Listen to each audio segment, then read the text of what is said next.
जब भगवान शिव के पास कोई वाहन न था, उन्हें पैदल ही जंगल पर्वत की यात्रा करनी पड़ती थी।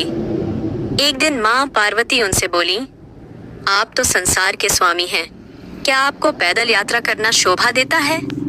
शिव जी हंसकर बोले, देवी, हम तो रमते जोगी हैं, हमें वाहन से क्या लेना देना?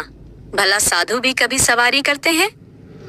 पार्वती ने आंखों में आंसू भरकर कहा, जब आप शरीर पर भस्म लगाकर, बालों की जटा बनाकर, नंगे पांव कांटों भरे पथ पर चलते हैं तो मुझे बहुत दुख होता है।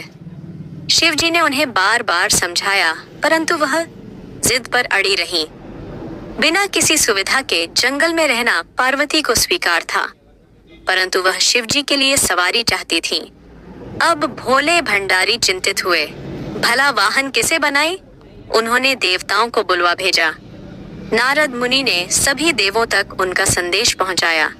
सभी देवता घबरा गए, कहीं हमारे वाहन न ले लें। सभी कोई न कोई बहाना बनाकर अपने अपने महलों में बैठे रहे। पार्वती उदास थीं।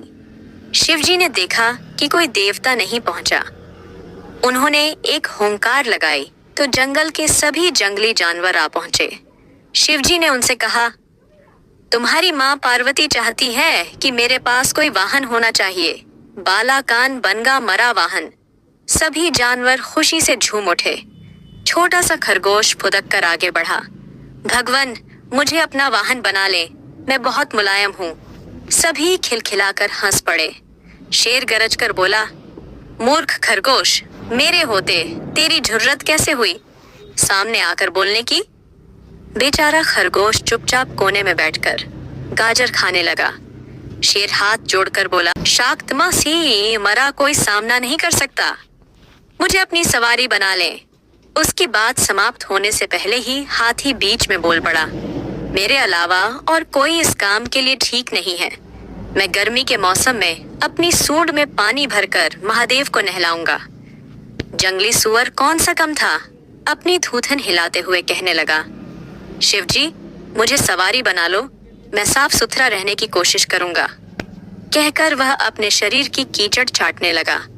कस्तूरी हिरन ने नाक पर हाथ रखा और बोला, छी, कितनी गंदी बदबू आ रही है, चल भाग यहाँ से, मेरी पीठ पर शिवजी सवारी करेंगे। उसी तरह सभी जानवर अपना अपना दावा जताने लगे।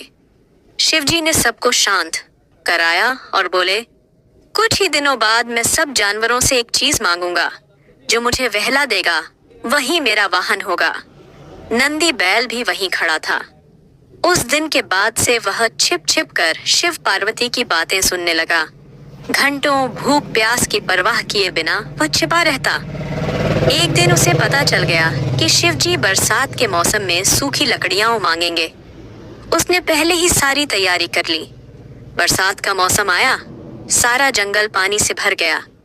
ऐसे में शिवजी ने सूखी लकड़ियों की मांग की तो सभी जानवर, बरसात का मौसम आया, सारा जंगल पानी से भर गया। ऐसे में शिवजी ने सूखी लकड़ियों की मांग की तो सभी जानवर एक दूसरे का मुंह ताकने लगे। बैल गया और बहुत सी लकड़ियों के गट्ठर ले आया। भगवान शिव बहुत प्रसन्न हुए।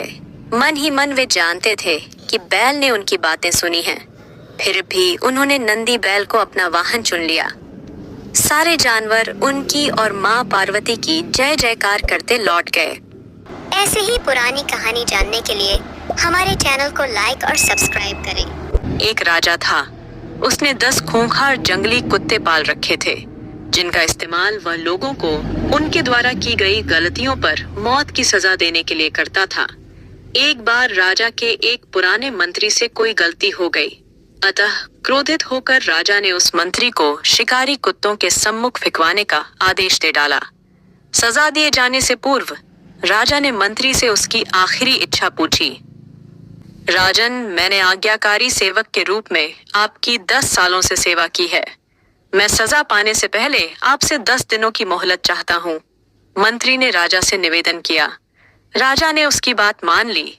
10 दिन बाद राजा के सैनिक मंत्री को पकड़ कर लाते हैं और नियमानुसार राजा का इशारा पाते ही उसे उन खूंखार कुत्तों के सामने फेंक देते हैं।